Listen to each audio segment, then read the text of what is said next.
सही कहा मेरे दोस्त। अब तो बस अपनी आंखों में एक बूंद इस पेड़ के पत्तों को निचोड़कर टपकानी है। इसके बाद हमारी आंखें इतनी तेज हो जाएगी कि शेर और लोमड़ी हमें दूर से आते हुए भी नजर आ जाया करेंगे। एक जंगल में शेरू नाम का एक शेर रहा करता था। अपने शिकार को फांसने के लिए उसने एक लोमड़ी को सेविका के रूप में रखा हुआ था। लोमड़ी हमेशा जानवरों पर नजर रखती और उनको अकेला पाकर शेर को खबर कर देती थी। फिर शेर मौका देखकर जानवरों का शिकार करता और थोड़ा बहुत उसमें से बचाकर लोमड़ी के लिए छोड़ देता। एक दिन हाथी, हिरन, बंदर और भालू ने एक जगह मिलकर इस समस्या पर चर्चा की। बंदर पेड़ पर बैठकर लोमड़ी के आने का पहरा देने लगा। जब से ये लोमड़ी शेर के साथ मिली है, हमारा जीना मुश्किल हो गया है। दबे पांव आती है और फिर किसी भी जानवर को अकेला देखकर शेर को जाकर बता देती है। अगर ऐसा ही चलता रहा तो एक एक करके जंगल के सभी जानवरों को ये खत्म कर देंगे। हमें कुछ ऐसा करना चाहिए जिससे कि इन दोनों के चंगुल से निकल सकें। मुझे तो कुछ भी नहीं सूझ रहा। अगर मोटू हिरन यहाँ मौजूद होता तो वो कोई अच्छा आइडिया दे देता। तुमने सही कहा। अगर आज जंगल में ये पेड़ नहीं होता तो मोटू हमारे बीच मौजूद होता। भालू ने सामने खड़े एक पेड़ की तरफ इशारा करके कहा, ये पेड़ नहीं होता तो मोटू हमारे बीच मौजूद होता। इसका मतलब मोटू हिरन एक दिन यहाँ से गुजर रहा था। उस दिन धूप बहुत ही ज्यादा थी, इसलिए वो इस पेड़ की छांव में बैठकर आराम करने लगा। तभी इस पेड़ की पत्तियों से दूध टपकने लगा और वो उसकी आंखों में चला गया। सुनकर सभी ने पेड़ की पत्तियों को देखा और हाथी बोला, अरे हाँ, इसमें से तो दूध टपक रहा है। ये सिर्फ दिखने में ही दूध है, लेकिन है बहुत खतरनाक। मोटू की आंखों में इस दूध के टपकने के थोड़ी देर बाद ही वो अंधा हो गया। बस उसके बाद से ही वो उसको हमेशा के लिए दिखना बंद हो गया। अंधा होने के बाद वो कुछ दिनों तक यहाँ वहाँ भटकता नजर आया, लेकिन उसके बाद कहाँ गया अभी तक एक राज ही है। सुनकर सभी को उस पर तरस आया और फिर हाथी खुश होकर बोला, दोस्तों, समझो कि अब हमें शेर और लोमड़ी से छुटकारा मिल गया। इतना कहकर हाथी ने सबको अपनी तरकीब बताई, जिसको सुनकर सभी खुश हो गए। उनको पता था कि लोमड़ी उनकी मौजूदगी की खबर देने के साथ साथ शेर को यह भी खबर देती है कि कौन सा जानवर क्या क्या बात करता है। शाम के वक्त वो सभी जानवर जानबूझकर उस पेड़ के पास इकट्ठे हो गए। हाथी, भालू और हिरन जोर जोर से बातें करने लगे, जिससे कि लोमड़ी सुनकर वहां आ जाए। बंदर चुपचाप उसी पेड़ पर बैठकर पहरा दे रहा था। थोड़ी देर बाद उसने देखा कि सामने से लोमड़ी आ रही है। दोस्तों, लोमड़ी दबे पांव इसी तरफ आ रही है।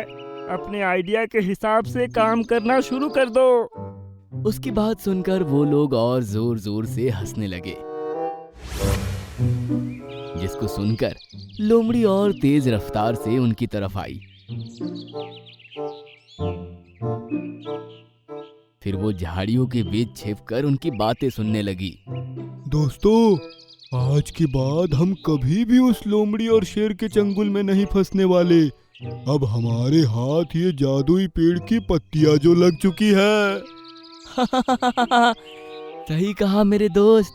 अब तो बस अपनी आंखों में एक बूंद इस पेड़ के पत्तों को निचोड़कर टपकानी है। इसके बाद हमारी आंखें इतनी तेज हो जाएगी कि शेर और लोमड़ी हमें दूर से आते हुए भी नजर आ जाया करेंगे। सुनकर लोमड़ी खुश हुई और बोली, इन लोगों की ये तरकीब कभी इनको बचा नहीं पाएगी। कहकर लोमड़ी वहां से भागी और शेर के पास चली गई। उसके जाते ही बंदर ने पेड़ के ऊपर से कहा, दोस्तों, हमारी चाल कामयाब हो रही है। वो लोमड़ी शेर को बताने के लिए यहाँ से जा चुकी है। सुनकर सभी जानवर खुश हुए और आसपास ही झाड़ियों में छिप गए। थोड़ी देर बाद लोमड़ी शेर के साथ वहां पर आई और हाथी उनको देखकर चुप हो गया। मुझे बताओ कि तुम कौन से पेड़ की पत्तों की बात कर रहे थे जिसके दूध से आंखों की रोशनी तेज हो जाती है? पेड़ के पत्ते, दूध, ये तुम कैसी बातें कर रहे हो? ज्यादा होशियार बनने की जरूरत नहीं है। मैंने अपने कानों से सुना था तुम जो भी इस पेड़ के बारे में बोल रहे थे। ये सुनकर हाथी ने कहा, अब तुमने सुन ही लिया है तो बता देता हूँ। ये जो पेड़ है ना, इसकी पत्तियों से ऐसा दूध निकलता है जिसको आंखों में डाला जाए तो आंखों की रोशनी बहुत तेज हो जाती है। अभी तक जितने भी जानवरों ने इसके दूध को अपनी आंखों में डाला है वो आप दोनों को दूर से ही देखकर भाग जाते हैं। तभी तो मैं यहाँ अकेला खड़ा हूँ। अब तुम लोगों की ये चाल नहीं चलने वाली। मैं भी इसके दूध को अपनी आंखों में डालूंगा। लेकिन शेरू, तुम इसको अपनी आंखों में कैसे डालोगे? इसकी डाल कितनी ऊंची है और तुम उस तक कैसे पहुंचोगे? मैं जंगल का राजा हूँ, समझे? कहकर शेर पेड़ पर बैठे हुए बंदर से बोला, बंदर, जिस पेड़ पर तुम बैठे हो इसकी एक टहनी तोड़कर नीचे फेंको। सुनकर बंदर ने सिर हिलाया और एक टहनी तोड़कर नीचे फेंक दिया। हाथी, अब इसको आंखों में कैसे लगाना है ये काम तुम करोगे। तुम बस अपनी दोनों आंखें खोलो, मैं इसके पत्तों को अच्छे से निचोड़कर उसमें से दूध निकालता हूँ। सुनकर शेर ने कहा, जल्दी करो। सुनकर हाथी बंदर की तरफ देखकर मुस्कुराया और फिर उसने जमीन पर पड़ी टहनी अपनी सूंड में उठाई। उसमें काफी सारी पत्तियां लगी थी। हाथी ने शेर की आंखों के ऊपर उसको ले जाकर अपनी सूंड से ऐसे निचोड़ा कि एक मोटी बूंद शेर की आंखों में टपक पड़ी। फिर उसने देर ना करते हुए दूसरी आंखों में भी उसकी एक और बूंद टपका दी। महाराज, कैसा महसूस हो रहा है? बहुत ही अच्छा, ठंडा ठंडा। शेर ने कुछ देर आंखें नहीं खोली और उसकी ठंडक का मजा लेता रहा। फिर अचानक से उसकी आंखों में जलन होने लगी और वो चीख मारकर दहाड़ने लगा। ये क्या है? बहुत तेज जलन हो रही है और मैं कुछ देख भी नहीं पा रहा। अब सारे जानवर जो छिपे हुए थे वे बाहर निकल आए। शेर ने आंखें तो खोल ली थी लेकिन अब वो अंधा हो चुका था। वो इधर उधर टकरे मारता और फिर गिर जाता, फिर खड़ा होकर चिल्लाता। ये सब देखकर जानवरों को बड़ा मजा आ रहा था। ये सब क्या है? इनको कुछ नजर क्यों नहीं आ रहा? ये सब हमारी चाल थी तुम दोनों से छुटकारा पाने के लिए। अब ये कभी देख नहीं पाएगा और तुम कभी हमारी चुगली भी नहीं कर पाओगी। कहकर हाथी ने लोमड़ी की गर्दन अपनी सूंड में दबा ली और फिर बंदर ने लोमड़ी की आंखों में भी वही दूध टपका दिया। अब वो दोनों अंधे हो चुके थे तो सब जानवरों ने उन दोनों को उनके हाल पर छोड़ दिया। तब हाथी बोला, क्यों दोस्तों, अक्ल बड़ी या शेर? सुनकर सभी जानवर जोर जोर से हंसने लगे और खुशी मनाने लगे। सुनो हाथी, मेरा दोस्त लंबू शिकारी के जाल में फंस गया है। जल्दी से मेरे साथ चलकर उसको जाल से निकालो। अब बस भी करो छोटू। एक जंगल में दो हिरन छोटू और लंबू रहा करते थे। छोटू को झूठ बोलकर दूसरे जानवरों को बेवकूफ बनाने में बहुत मजा आता था। एक दिन शाम के वक्त जब सभी जानवर जंगल में टहल रहे थे तो छोटू सामने से चिल्लाता हुआ आया, भागो भागो वरना मारे जाओगे। उसकी बात सुनकर सभी जानवरों का उस पर ध्यान गया तो वो उसको देखने लगे। छोटू लंबू के पास आकर रुक गया। हाथी, बंदर और बहुत से जानवर भी वहां मौजूद थे। क्या हुआ छोटू, तुम इतने डरे हुए क्यों लग रहे हो? ज्यादा बात करने का वक्त नहीं है। मैंने एक शिकारी को हाथ में बंदूक लिए इस तरफ आते देखा है। अगर तुम लोगों को अपनी जान प्यारी है तो अभी यहाँ से भाग चलो। ये सुनकर सभी जानवर भयभीत हो गए और वहां से जंगल के अंदर ही भागने लगे। काफी देर भागने के बाद जब सारे जानवर थक कर रुके और सांस लेने लगे तो छोटू जोर जोर से हंसने लगा।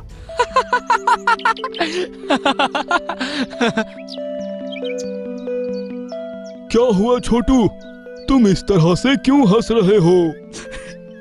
तुम लोग कैसे शिकारी के नाम से ही डर कर भाग रहे थे, मुझे इस बात पर हंसी आ रही है। सुनकर सारे जानवर एक दूसरे को देखने लगे और फिर लंबू बोला, तो इसमें हंसने वाली क्या बात है? शिकारी से तो हम सभी जानवर डरते हैं। उसकी एक गोली से हम में से कोई भी कभी भी मारा जा सकता है। क्या तुम उससे डर कर नहीं भाग रहे थे? मैं डरूंगा तो तब ना, जब कोई शिकारी असल में आएगा। सुनकर सभी जानवरों को गुस्सा आ गया और लंबू बोला, क्या मतलब है तुम्हारा? तुम इन्हें तो कहा था कि शिकारी आ रहा है, अपनी जान बचाकर भागो। मैंने तो बस ऐसे ही मजाक में बोल दिया था और मुझे इस बात पर अभी भी हंसी आ रही है कि तुम लोग कैसे डरकर भाग रहे थे। कहकर छोटू जोर जोर से हंसने लगा और बाकी सभी जानवरों को उसकी यह बात बहुत बुरी लगी। कुछ दिन बाद रात के समय जब सभी जानवर अपने अपने कामों में लगे हुए थे तो छोटू चिल्लाता हुआ भागता आया, भागो भागो भागो, शिकारी हाथ में बंदूक लिए हमारी तरफ ही आ रहा है।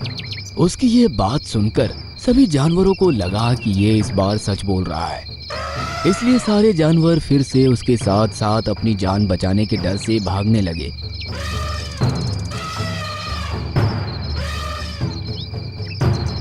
और काफी देर बाद जब सब थक कर चूर हो गए तो रुक कर सांस लेने लगे।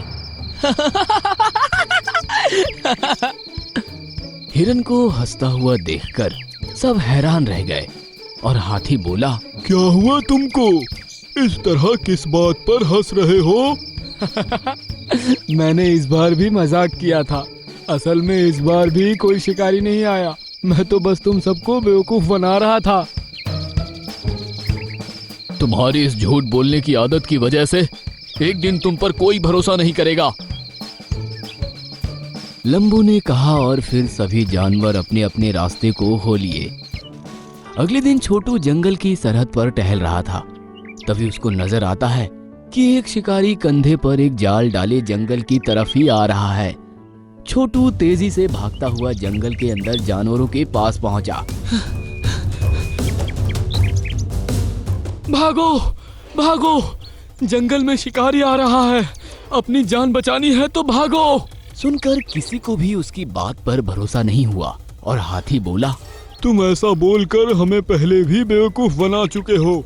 इस बार तुम्हारी शरारत नहीं चलेगी। लेकिन इस बार मैं झूठ नहीं बोल रहा, उसके पास जाल भी है।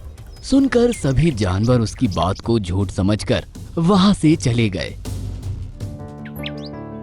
लंबू वहीं रुका रहा और बोला, चलो थोड़ा टहल लेते हैं। वैसे भी आज तुमको बुरा लग रहा होगा कि तुम्हारी बात सुनकर कोई भी इधर उधर नहीं भागा। कहकर लंबू हंसने लगा और फिर वो दोनों जंगल में टहलने लगे। थोड़ी देर बाद दोनों ऐसी जगह पहुंचे जहां चांद की रोशनी ना होने की वजह से अंधेरा ज्यादा था। वहां शिकारी ने अपना जाल बिछाया हुआ था। गलती से लंबू का पैर उसमें फंस गया और वो उसको छुड़ाने के लिए छटपटाने लगा। छोटू ने देखा कि लंबू फंस चुका है तो वो उसको छुड़ाने की कोशिश करने लगा, लेकिन लंबू उस जाल में पूरी तरह फंस गया था और अब वो ठीक से हिलने डुलने लायक भी नहीं रहा। छोटू, इस जाल से मुझे निकालना तुम्हारे बस की बात नहीं है। जल्दी से जाकर किसी जानवर की मदद लो, वरना शिकारी आया तो मुझे अपने साथ ले जाएगा। सुनकर छोटू डर गया और बोला, तुम फिक्र मत करो लंबू, मैं अभी किसी को बुला कर लाता हूँ। कहकर छोटू वहां से चला गया और मदद मांगने के लिए इधर उधर फिरने लगा। थोड़ी देर बाद उसको हाथी नजर आया। सुनो हाथी, मेरा दोस्त लंबू शिकारी के जाल में फंस गया है। जल्दी से मेरे साथ चलकर उसको जाल से निकालो। अब बस भी करो छोटू, तुम पहले भी इस तरह सबको बेवकूफ बना चुके हो। लेकिन आज मैं झूठ नहीं बोल रहा। मेरा यकीन करो, मुझे तुम पर भरोसा नहीं है। मैं इस बार बेवकूफ नहीं बनने वाला। कहकर हाथी वहां से चला गया। अब छोटू भागकर आगे निकला तो उसने पेड़ पर बंदर को बैठे हुए देखा। बंदर भाई, जल्दी से मेरे साथ चलो। लंबू शिकारी के जाल में फंस गया है। अगर उसको नहीं निकाला गया तो शिकारी उसे अपने साथ ले जाएगा। छोटू भाई, पहले भी 2 बार तुम झूठ बोलकर हमें बेवकूफ बना चुके हो। अब तुम्हारी चाल नहीं चलने वाली। लेकिन मेरी बात तो सुनो। बंदर ने उसकी बात बीच में ही छोड़ दी और पेड़ों से कूदता हुआ वहां से चला गया। अब छोटू को अपनी गलती का अंदाजा हो चुका था। वह अपना मुंह लेकर अकेला ही लंबू की तरफ बढ़ने लगा। पहुंचते हुए उसे दिन निकल गया। जब वो वहां पहुंचा तो उसको अकेला देखकर लंबू हैरान रह गया। क्या हुआ छोटू, क्या तुम्हें कोई नहीं मिला? मैंने जिससे भी मदद के लिए कहा, सबने यही समझा कि मैं मजाक कर रहा हूँ। अगर मुझे झूठ बोलकर लोगों को बेवकूफ बनाने की आदत ना होती तो आज वो मुझ पर विश्वास करते। तभी छोटू की नजर पेड़ों पर उछलते कूदते हुए बंदर पर पड़ी और उसने लंबू से कहा, वो देखो बंदर, तुम मुझसे मदद के लिए कहो, कहीं वो चला ना जाए। सुनकर लंबू ने जोर जोर से आवाज करना शुरू कर दिया, जिसको देखकर बंदर की उस पर नजर पड़ी और वो पेड़ से नीचे आकर देखने लगा। बंदर ने देखा कि लंबू जाल में फंसा पड़ा है और छोटू उसके पास खड़ा हुआ है। अरे, मुझे तो लगा था कि हमेशा की तरह ये छोटू झूठ बोल रहा है, लेकिन तुम तो सच में फंसे हुए हो। कहकर बंदर जाल को काटने की कोशिश करने लगा, लेकिन वो जाल को टस से मस न कर सका। तुम लोग चिंता मत करो, मैं अभी हाथी को बुला कर लाता हूँ। इस जाल से वही तुमको आजाद कर सकता है। कहकर बंदर वहां से चला गया। काफी देर बाद जब वो वापस आया तो उसके साथ हाथी और बहुत से दूसरे जानवर भी वहां आ गए। ये देखकर छोटू और लंबू खुश हो गए। हाथी ने अपने मजबूत दांतों को जाल के अंदर डाला और ऊपर उठाया। जाल एक तरफ से हट गया और लंबू आधा जाल से निकल गया। लेकिन जब उसने दूसरी तरफ से शिकारी को आते देखा तो सारे जानवर वहां से भागने लगे। जब शिकारी ने लंबू को जाल में फंसा देखा तो वो खुश हो गया।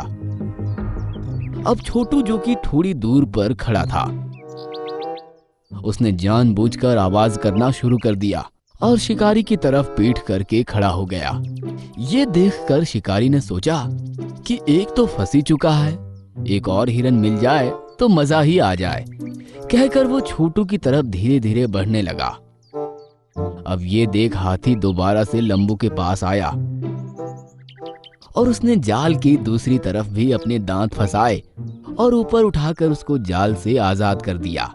फिर लंबू आजाद होकर चिल्लाया, छोटू, शिकारी तुम्हारी तरफ बढ़ रहा है, अपने आप को बचाओ। ये सुनकर छोटू समझ गया कि लंबू आजाद हो चुका है और फिर वो भी जंगल में एक तरफ भाग निकला। शिकारी ने देखा कि हिरन जाल से निकल चुका है तो वह गुस्से से अपने बाल नोचते रह गया। छोटू भी जल्दी से घूमकर सबके पास पहुंचा और फिर सारे जानवर एक साथ जंगल की तरफ भागे और शिकारी की आंखों से ओझल हो गए। मैं वादा करता हूँ कि आज के बाद कभी किसी को झूठ बोलकर बेवकूफ नहीं बनाऊंगा। सुनकर सारे जानवर खुश हुए और अब छोटू को उसकी गलती का एहसास हो गया था।